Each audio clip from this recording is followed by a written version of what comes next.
안녕하세요. 다정한 라디오의 마인드입니다.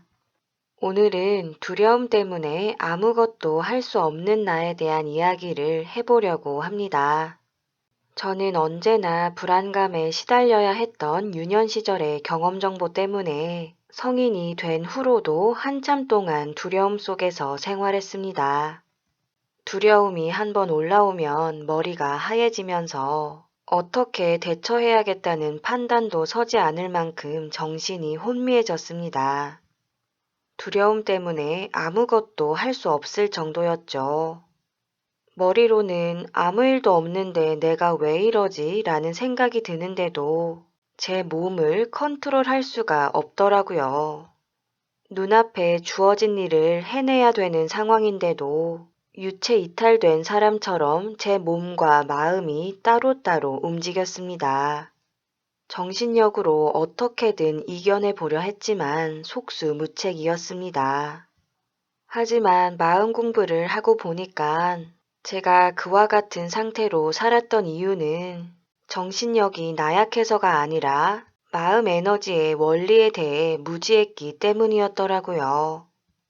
먼저 두려움이 생긴 원인부터 살펴보겠습니다. 예를 들어 어린 시절 부모님께서 심하게 다투셨다고 합시다. 사람들은 흔히 부모님이 다퉜기 때문에 자신이 두려움을 느꼈었다고 생각합니다.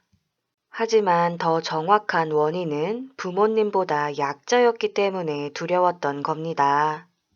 만약 여러분이 물리적으로, 정신적으로, 경제적으로 부모님보다 강자였다면 부모님이 어떤 식으로 다투든 그렇게 두렵진 않았을 겁니다.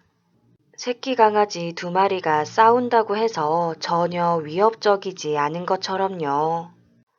다시 말해, 내가 여러 방면으로 약자였기 때문에, 그래서 아무런 조치도 취할 수 없었기 때문에 두려웠던 거라고 할 수 있죠. 그래서 두려움과 약자에고는 항상 같이 다닙니다. 두려움이 있는 곳에 언제나 약자에고가 있죠. 여러분 안에서 두려움이 올라오면 약자에고의 눈으로 세상을 바라보기 시작합니다. 그렇게 되면 나 자신을 제외한 모든 존재들이 강자처럼 보이고 강자한테 당할까봐 아무 일도 못하죠.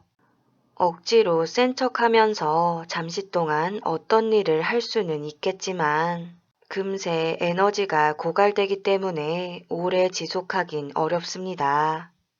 내가 이 세상에 약자라는 대전제가 깔려 있는 상태이기 때문에 아무리 노력해도 결국 약자의 위치에 서게 되죠. 따라서 내 안에 있는 약자 에고를 정화시켜 줘야 합니다. 일단 두려움이 느껴지면 두려움에 빠져버리거나 두려움을 무조건 밀어내려 하지 말고 약자 에고가 활동을 시작했다는 신호로 받아들입니다. 그 다음에 두려움 그 자체보다 약자 에고의 존재에 초점을 맞춰주세요.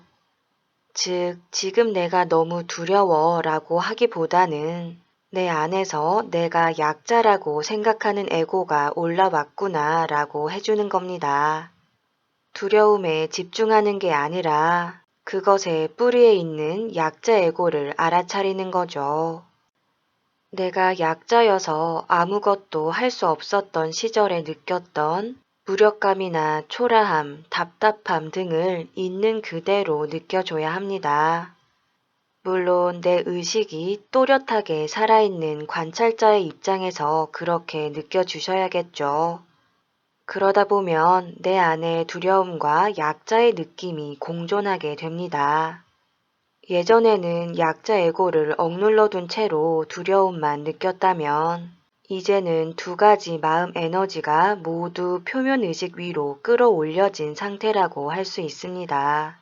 다시 말해 원인과 결과를 동시에 바라보게 된 겁니다.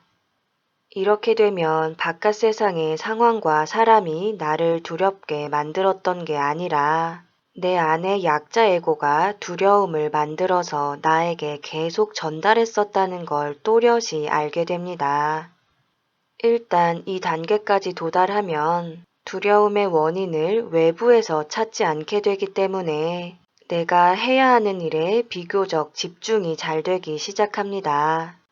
지금 두려움이 느껴지더라도 나라는 사람이 두려워하고 있는 게 아니라 내 안에 약자 에고가 두려워하고 있다는 게 인지가 되면 나는 그냥 나의 길을 가면 된다는 생각이 듭니다. 그리고 이러한 알아차림을 반복하면 약자의 느낌이 점점 줄어들고 그에 비례해서 두려움도 서서히 사그라지죠. 어떤 문제든지 근본적으로 해결하려면 문제의 원인을 정확히 파악해야 합니다. 두려움에 더 이상 당하지 않기 위해서는 두려움 자체를 어떻게 해보려고 하기보다는 두려움의 원천을 찾아 들어가야 합니다.